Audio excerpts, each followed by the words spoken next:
से hi guys, welcome back to my channel K drama world.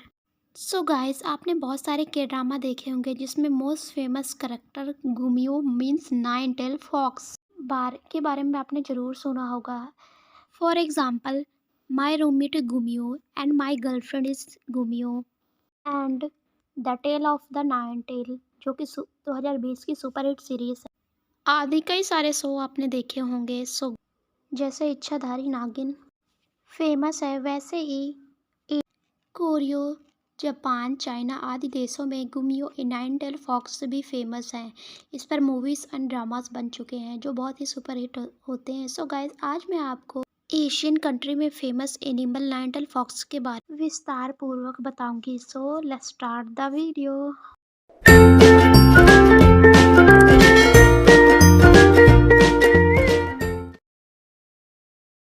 Nine-tail fox वह जानवर है जिसकी शक्ल लोमड़ी जैसी होती है। उसके 4 पैर और 9 पूँछ होती हैं। वह एक बच्चे की तरह आवाज़ करता है। बुद्धि और पावर इसके पूँछ में 100 सालों में एक नई ऊर्जा से भर देते हैं। पृथ्वी के 1000 साल बाद योग्य लोमड़ी स्वर्ग में चढ़ सकती है और देवताओं में शामिल हो सकती है।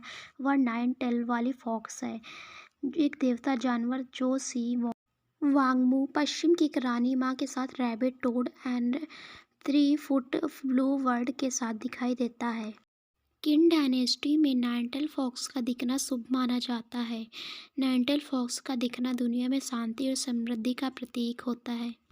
रूइंग टापू नामक प्राचीन बुक में के अनुसार जब राजा सुंदरता से विचलित हो जाता तो नाइनटेल फॉक्स आ जाती है। प्राचीन पुस्तक फ्रोइसी में एक और रिकॉर्ड से पता चलता है कि व्हाइट फॉक्स आ जाएगी यदि राजा उदार और बुद्धिमान है। नाइनटेल फॉक्स भी शादी और प्यार का प्रतीक है और कोई भी नाइनटेल फॉक्स से शादी करेगा तो उसके कई बच्चे और पोते होंगे। विद्वानों के अनुसार यू नामक सम्राट की शादी तब तक नहीं हुई जब तक उसकी आयु 30 वर्ष तक नहीं पहुंच जाती। उसने तुशान नामक स्थान पर एक नाइनटेल फॉक्स देखा। उसे लगा कि अब यह राजा के लिए शुभ संकेत है, इसलिए उसने तुसान में रहती एक महिला से शादी कर ली। नाइनटेल फॉक्स ने यू और तुसान महिला के बीच में प्यार देखा।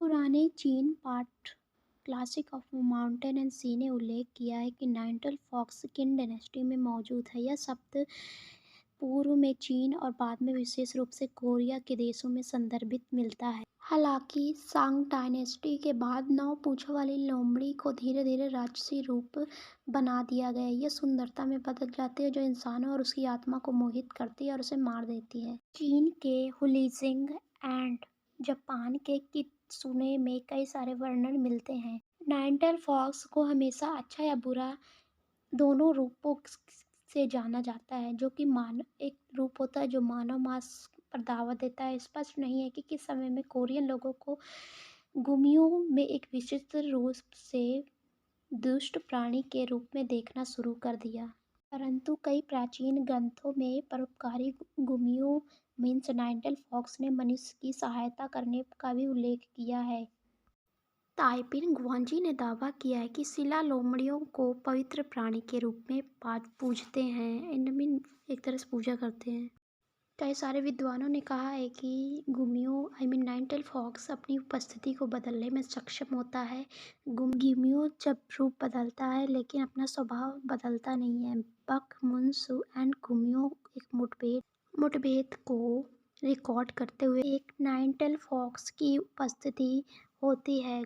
कुछ किस्से कहते हैं कि अगर गुमियो अब 1000 दिनों तक इंसान को मारने और खाने से परहेज करता है तो वह पूरी तरह से इंसान बन जाता है।